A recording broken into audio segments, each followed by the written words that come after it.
من حدوداً 20 روز پیش بود که این مسابقات بهم پیشنهاد شد که با فرامرز محمد بازی دارم. منم قبول کردم. بعد چون خیلی دوست داشتم بیام افغانستان بازی کنم، بازی‌های فرامرز رو دیدم. بازیکن خیلی خوبیه، 2 تا برد داره و 2 تا باخت. منم تمرینات خوبی رو داشتم. بعد این چند روزم سعی کردم خودم به اون آمادگی بالا برسونم که انشالله یه مبارزه خیلی خوب رو بتونیم انجام بدیم. انشالله که هر کی بیشتر زحمت کشیده باشه و تلاش بیشتری کرده باشه برنده مسابقات میشه. ما این مسابقه آمادگی زیاد گرفتیم، تقریبا 9 ماه آمادگی گرفتیم. سبک کردیم و متفاوت‌تر است از روی استادپای است، از نه زمینی و ما کوشش میکنیم در زمین ببرم حریف ما و او میخواد که در استادات بازی کنه.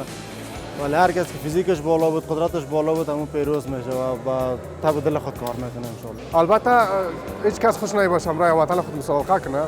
بنابر معیاراتی که سازمان اسلفسی داره، مدعی کمربند بود، البته باید مسابقه میکردم چون این مسابقه داخلی است و در این رقابت است. البته هیچ کدام مشکل نیست، کدام موضوع تصویبی نیست. بعضی استراتژی‌های دارم، البته چی ختم در زمین شوه یا استاده شوه ما مشکل ندارم ان شاء الله.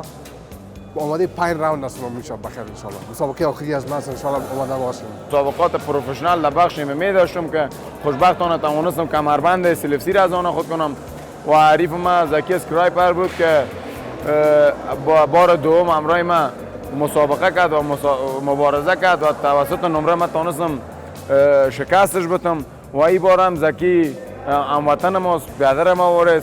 یک مسابقه دوستانه است، آمادگی‌های عام تام خود او هم گرفته به مسابقه و ما هم گرفتیم و ما از کمربند خود دفاع میکنم و از هر لحاظ آماده فایت و آماده مبارزه هستم با یاری و کمک پروردگار که ان شاء الله از کمربندم دفاع میکنم و پیروز مسابقه میشم ان شاء الله. با یاری خداوند دومین بار است که با حریف از بیرون از مرز مسابقه دارم که قبلا با حریف از تاجیکستان و این بار با حریف ایرانی مسابقه دارم. ان شاء الله آمادگی هم تمام خود دارم. به امید پروردگار و دعای ملت افغانستان شکست میتونم استفاده زمین گراوند گیم سابمیشن کلنج در حالت ما آماده هستم که امروز فایت.